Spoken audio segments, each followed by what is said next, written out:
Ove zadnje projekte, nažalost, ja bih rekao dotuklo ih je što ih je zapravo prošlo previše. A prošlo ih je previše de facto, jer onaj zakon koji spominje profesor Flego 2003. On je zaista dao velike slobode akademskoj zajednici, što on izgled dobro zvuči, međutim je prilično derogirao moć ministarstva. Ja ću vam reći jedan klasičan primjer kako je to funkcioniralo. Po tom zakonu su oformljene 37 prosvjedbenih skupina, angažirano je bilo oko 5800 recenzenata i kada je sve bilo, jako državni tajnik nisam uopće mogao vidjeti koji projekt. To je bilo fascinantno, sve informatizirano i kada je sve bilo gotovo, predavno mi je došlo da ja to potpisujem.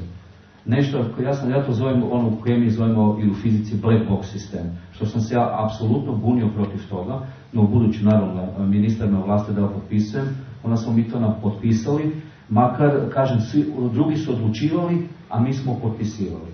Znači da taj zakon koji je takav sustav donio nije dobar. Znači taj slobode u ovom slučaju koji izuzetno cijenimo, a ja sam 28 godina prvo na institutu Ruđer Bošković, s jedne strane sam znanstveni savjetnik, s druge strane sam nastavni profesor PMF-a i ja naravno kao akademičar cijenim da imamo slobode, ali ovo su slobode koje se onda nama ubijaju u glavu. Ja mislim da taj sustav treba kao takav mijenjati. Jer onaj koji daje pare, on mora odlučivati. A desilo se da su odlučivali drugi. Naravno, onda su kolege imali, i ja se slažem, i socijalni je taj jedan efekt, i desilo se da imamo toliko puno projekata da koliko god vi novaca povisite, ne možete nikad sve zadovoljiti. I zaista je prosjek je 72.000 kuna. Tu još ima jedan drugi problem koji sam ja uočio. Razmislimo analize malo projekata. I nažalost moram reći, za onaj zadnji ciklus smo radili analize, da neki projekti u humanističkim znanostima, mislim da je rekord 82% projekata su dijeljeni za autorske honorare. A klauzula u ugovoru uvijek piše maksimalno 30%. Znači ljudi su itekako imali puno novaca. Prosjek u projektima humanističkih znanosti je oko 50% su se dijelili na autorske honorare. Funkcija projekata nije da se dijeli autorske honorare. Funkcija, znači ljudi dobiju plaće da bi radili na projektima. Mislim, mi smo u znanstvenoj zajednici jako puno krivi, ja ću vam iskreno biti. Jer ja dolazim iz nje, kažem, prošao sam preko 4 stoljeća i isto sam drugačije razmišljao, sad kad sam vidio, sad sam svjestan da je tu veliki problem. Ali se to može naravno popraviti, nije to tragedija, samo mislim da ne smemo gledati crno-bijelo, ne treba zaista realno gledati su greške i ići ih ispravljati. Znači, s projektima nije to tako kako se čini. Što se tiče opreme, sad ću isto naći, ovo što je profesor spomenuo, to je točno. Nešto se bilo u jednoj fazi smanjilo, ali za ovu godinu, ako se ne varam, jer se princip kako se dodijelili novci smanjio, ali za ovu godinu je dodijeljeno, mislim, 42 milijuna za opremu, samo za opremu, ali na način, da je 26,5 milijuna direktno išlo za kapitalnu i srednju sitnu opremu, da je išlo oko 2,5 milijuna za održavanje opreme, da je išlo 13 milijuna povrat iz PDV-a, iz čega se opet oprema kupuje, da je to ukupno 42 milijuna za opremu. S tim, da kad god se desi, to možete provjeriti, mi ljudima uskačemo pored toga ako se desi neki veliki kvar. Čujte, je apsurdno da neko ima opremu od recimo $1.000.000 i samo se nešto pokvari za 80.000 kuna i da mi sad kažemo ne, zatvoreni ciklus. Kad bi mi to sve sumirali, tu je sigurno jedno $2 milijuna dodano. Evo, ja sam nedavno potpisao, ne znam, za Rijeku 80.000, ali se pokvarilo nešto na Laseru. Znači, ministarstvo je vrlo fleksibilno u tome. Ali naravno, tvrdim, ni to nije dovoljno. Ali reći ću vam i zašto su se novci smanjivali. Zato su ljudi nabavili instrumente, neki su te instrumente zaključavali za sebe i nisu se mogli koristiti. S druge strane imamo, ne znam, masivnih spektrometara više nego MIT. I ja se pitam da li možda nije to malo previše. Moramo jako racionalizirati korištenje instrumenta. Kod nas se jako baci novci, ljudi pročitaju neki dobar instrument, apliciraju, imaju odlične radove i dobiju, a korištenje 10%. I to će se morati itekako promijeniti. I zato je smanjen novac, jer se kupovalo, sad ću vam reći što, recimo 9 elektronskih mikroskopa imamo u Zagrebu. I ovako nešto, strašno. To je waste. To je po meni ne samo brain waste, neki capital waste. Ne? I ovaj profesor Flego svašta ne priča, ali bi najmanje još mogu pola sata odgovarati i pričati. Toliko nema. Ali nema naravno. I ne želim, jedno možemo, ali sam vrlo rado otvoren još neke podatke, ali u svakom slučaju ono što tvrdim da ovaj zakon koji jesmo u ovom zadnjem ciklusu nije mijenjalo i kako bi trebao još se promijeniti, mislim da u nekim stvarima akademska zajednica naprosto ne smije odlučivati, a slažem se s tim da masu posla treba izdvajati iz ministarstva, što smo mi napravili zapravo za tehnologije. Sve što se tiče tehnologije tijekom prošle godine izvađeno iz ministarstva, nešto je završilo u BICRO, nešto je završilo u HIT-u, Hrvatskom institutu za tehnologiju. I mislim tako bi trebalo de facto plane za projekte i nama bi bilo lakše da projekte recimo odu u agenciju, kao što recimo imaju u Sloveniji. Samo to opet, gledajte, puno stvari koje mi na ministarstvu potpisujemo odlučuju povjerenstva i znanstvene zajednice, neovisne povjerenstva koje se moraju formirati po zakonu, ne po našoj voli, po zakonu.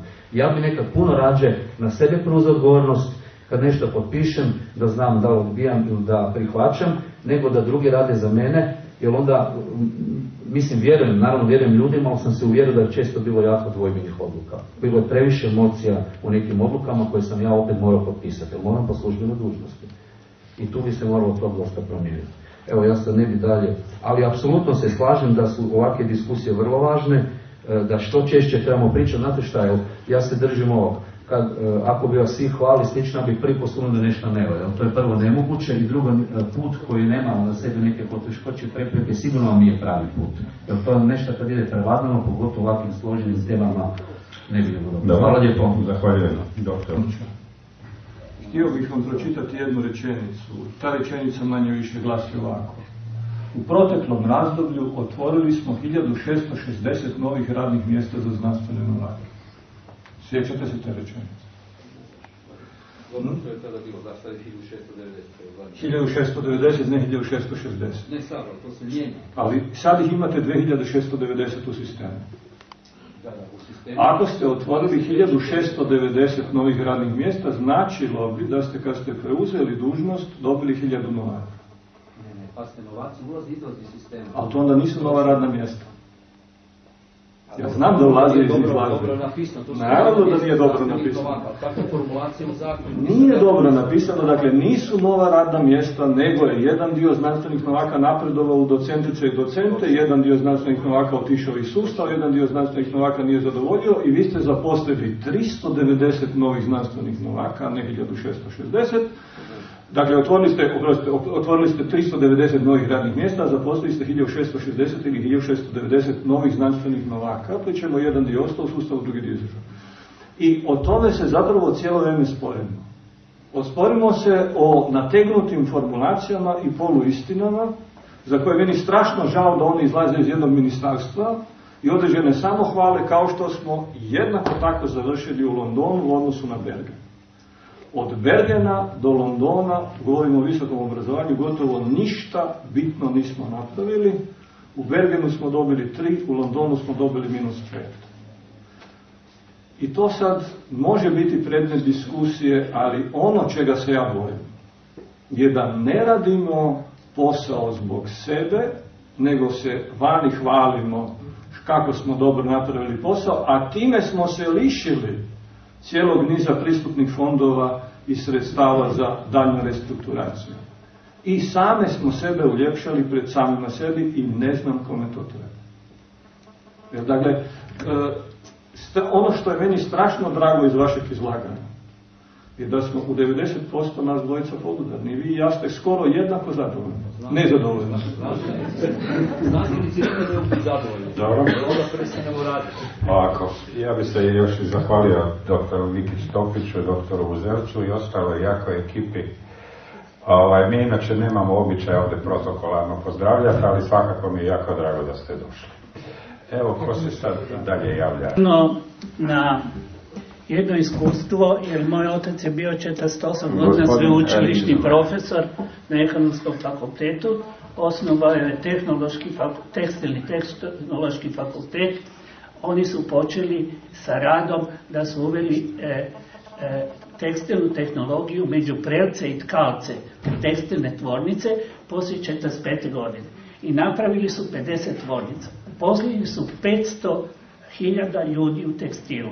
I ta najsiromašnija grana je napravila najveći izvoz u ex-Jugoslaviji. 34%, oni su jedno 10 godina to držali.